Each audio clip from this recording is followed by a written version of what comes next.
এই অভিশপ্ত প্রথা, এই গোলামী প্রথা, এই ঠিকাদারি প্রথা চিরতরে বাংলাদেশ থেকে বিলুপ্ত হয়ে যাবে। আপনাদের মাধ্যমে জানাতে চাই, বর্তমান সরকারের সহায়ক শক্তি হিসেবে সারা বাংলাদেশে ছড়িয়ে ছিটিয়ে থাকা লক্ষ লক্ষ আউটসোর্সিং কর্মকর্তা কর্মচারী, প্রকল্পের কর্মকর্তা কর্মচারী, দৈনিক ভিত্তিক কর্মকর্তা কর্মচারী এবং এই লক্ষ লক্ষ কর্মকর্তা কর্মচারী যে সকল পরিবার এবং পরিবারের সদস্য, তারা প্রত্যেকেই এই অন্তর্বর্তীকালীন সরকারের সহায়ক ভূমিকা হিসেবে, সহায়ক শক্তি হিসেবে ইনশাআল্লাহ সর্বদাই তাদের পাশে থাকবে। আমি আজকের সাংবাদিক সম্মেলনের মাধ্যমে এই সরকারের প্রতি দৃষ্টি আকর্ষণ করে বলতে চাই, আমরা আপনাদের সহায়ক শক্তি। আমরা মনে প্রাণে বিশ্বাস করি, আপনারা যে ম্যান্ডেট নিয়ে এই অন্তর্বর্তীকালীন সরকারে বসেছেন, আপনারা ঘোষণা দিয়েছেন সারা বাংলাদেশ থেকে আপনারা বৈষম্য দূর করবেন। প্রতিটি প্রতিষ্ঠান, প্রতিটি দপ্তর, প্রতিটি সেক্টর, প্রতিটি মন্ত্রণালয় সহ সারা বাংলাদেশ থেকে আপনারা এই বৈষম্য দূর করে একটি সমতার বাংলাদেশ আপনারা বিনির্মাণ করবেন। আমরা বাংলাদেশ আউটসোর্সিং কর্মচারী কল্যাণ পরিষদের পক্ষ থেকে লক্ষ লক্ষ কর্মকর্তা কর্মচারী এবং তাদের পরিবারের প্রত্যেকটি সদস্য, আমরা মনে প্রাণে বিশ্বাস করি বর্তমান অন্তর্বর্তীকালীন সরকারে যারা আছেন এবং সরকারের প্রধান হিসেবে যিনি আছেন, উনি একজন নোবেল বিজয়ী শুধু নন, উনি সারা পৃথিবীতে একজন অত্যন্ত মানবিক মানুষ হিসেবে পরিচিত। আমরা বিশ্বাস করি এই ব্যক্তির হাত ধরেই, এই মহান ব্যক্তির হাত ধরেই মাননীয় প্রধান উপদেষ্টার বাসভবনে যাই, সেখানে কিন্তু আমাদেরকে আশ্বস্ত করা হয় আজকের পর থেকে বিনা কারণে সারা বাংলাদেশে একজন আউটসোর্সিং কর্মচারীর চাকরি যাবে না। কিন্তু আমরা পরবর্তীতে দেখতে পাই কি, সারা বাংলাদেশে এই সকল ঠিকাদার তাদের অবৈধ টাকার জোরে তারা কিছু এজেন্ট নিয়োগ করে, এই এজেন্টের মাধ্যমে আমাদের সাধারণ আউটসোর্সিং কর্মচারীদের উপরে তারা হামলা চালায়। অত্যন্ত দুঃখের বিষয়,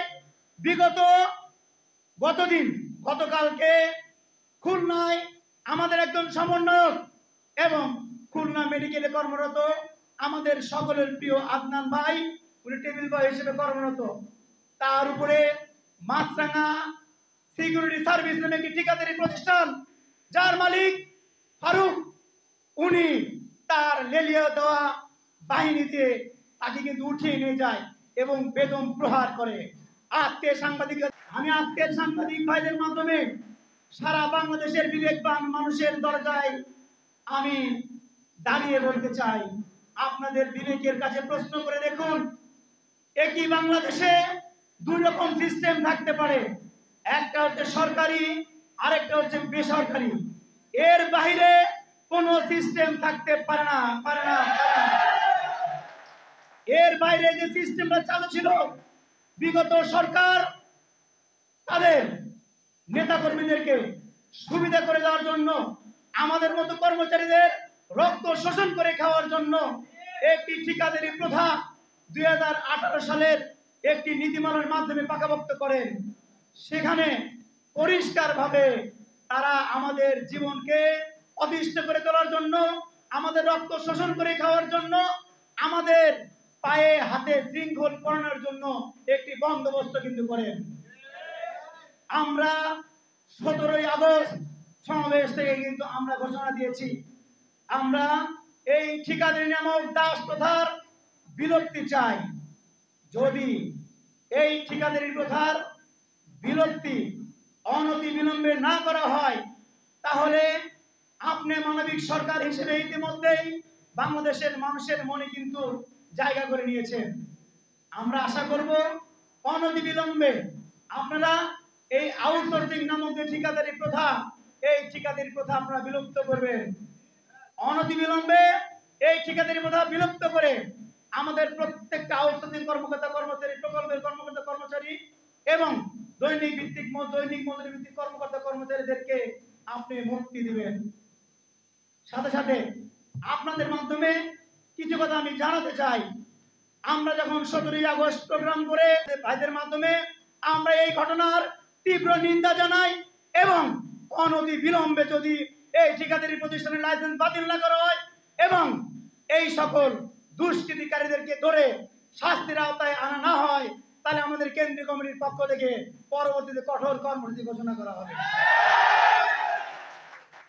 আমরা জানিয়ে দিতে চাই, আমাদের 17 তারিখের পরে যে সকল প্রতিষ্ঠান, যে সকল ঠিকাদার মনে করছেন আপনারা ভয়ভীতি দেখিয়ে আমাদেরকে ন্যায্য আন্দোলন থেকে আপনারা দূরে সরাবেন, আপনারা বোকার স্বর্গে বসবাস করছেন।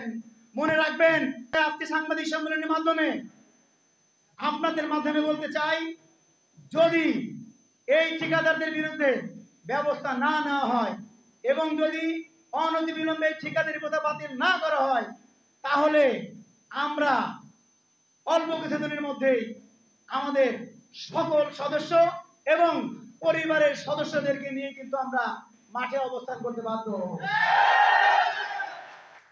আমরা চাই আমাদের ন্যায্য অধিকার। এর আগে বক্তব্য দিয়ে গেছেন সরকারি কর্মচারী হাসপাতালের মুক্তাপা। 17 তারিখের পরে ওইখানকার যে প্রধান আছেন এবং ঠিকাদারি প্রতিষ্ঠান, তারা মিলে কিন্তু তাকে একটি চাকরিযুক্ত করার পত্র ধরিয়ে দিয়েছেন। এরকম অসংখ্য প্রতিষ্ঠানের ঠিকাদাররা ভয়ভীতি দেখাচ্ছেন। আমি আপনাদের মাধ্যমে জানাতে চাই, আপনার জাতির বিবেক, আপনাদের প্রতি অনুরোধ, আপনারা আমাদের পাশে দাঁড়াবেন, আমাদের দুঃখ দুর্দশার কথাগুলো উপস্থাপন করবেন। আপনাদের মাধ্যমে মাননীয় প্রধান উপদেষ্টা সহ যে সকল উপদেষ্টাগণ আছেন এবং ছাত্র সমন্বয়ক সহ সারা বাংলাদেশের বিবেকবান মানুষের কাছে আমাদের কথা যেন পৌঁছে দেয়, আপনাদের প্রতি আমি বিনীত অনুরোধ করব।